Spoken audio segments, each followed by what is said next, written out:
guys, so today I'm going to be doing some DIY projects and sharing them with you. The first is a flower arrangement. I love these. I got these artificial flowers at Joann Fabrics, and if you buy them in bundles they tend to be cheaper than if you buy them individually. Then I got a vase at the thrift store for about 50 cents, as well as some crystal clear flower setting resin, and I do mix this incorrectly. You actually are supposed to mix them both together in a separate container, then pour it into the vase and then add your flowers, but I could not find the directions and I just took a guess and they didn't set, so I poured them back out, remixed the solutions, and then put it back in the vase and then added my flowers, and the next morning they were set. It'll stay solid and they will last a very long time, and given the appearance that they are in water, and it's just beautiful and I love the look of this.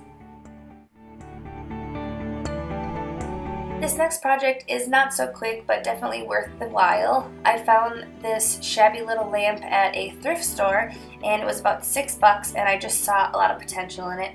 So the first thing I did was take off the lampshade and started peeling off this extra little ruler fabric, and I cleaned it up and then I started painting it with some multi-purpose paint. Now, because it was dark blue and I wanted it to be fairly light underneath my fabric, I wanted to paint it first, and I'm using the white sort of as a primer just so that it can cancel out a lot of that blue. But if you want to start with just a white lampshade, it would probably be a lot easier, and because I do paint it, it's very opaque and the light does not shine through as much as if I had just used a white lampshade. But I really wanted to utilize what I had on hand at the thrift store, so I just painted it white, and after that dried I did this champagne gold color over it, which in no way needed to be perfect because I was putting some fabric or material over top of it once it's dried.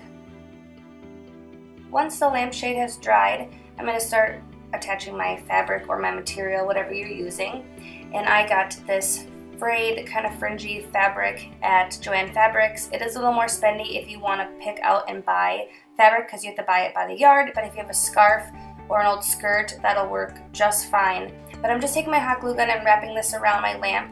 I did this 3 times, and because the lamp is a little tapered, I have to make sure that I kind of overlap my material in a few places so it doesn't become very twisted and uneven, if that makes sense. Because of the material, I have to tape the ends before I cut it so it doesn't fray off or disconnect, and then I just kind of tuck it in and hot glue it where I can to hide it. But this kind of material or design is obviously going to have a back side that I just have facing the wall. And then I just glued and tucked things until I was happy with the way it was looking.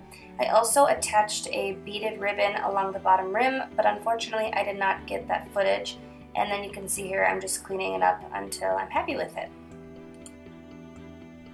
Now on to the fun part. I'm cleaning off my lampshade base, and then I'm spray painting it with some 2-in-1 paint and primer to cover up the blue and get a nice base. Then after that dries, I sprayed it gold with some gold spray paint. I waited 20 minutes, did another coat, 20 more minutes, did a clear coat, and then let it sit. And I covered up my hardware in the core with some plastic bags and tape so that it was protected.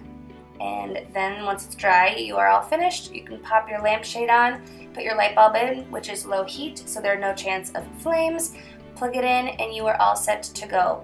I think the coolest thing about this is just knowing what it started as and turning it into something completely different and making it your own.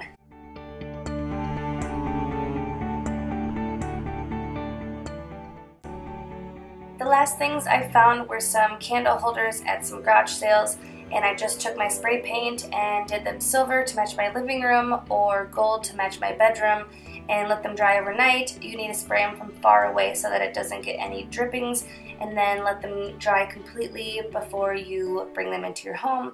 But as you can see, it just makes anything match whatever your decor is inside because you have the ability to change the color whenever you like, and I just love that. I hope you guys liked these DIY projects, and I will be doing more soon. Hope you all have a great rest of your day, and good luck.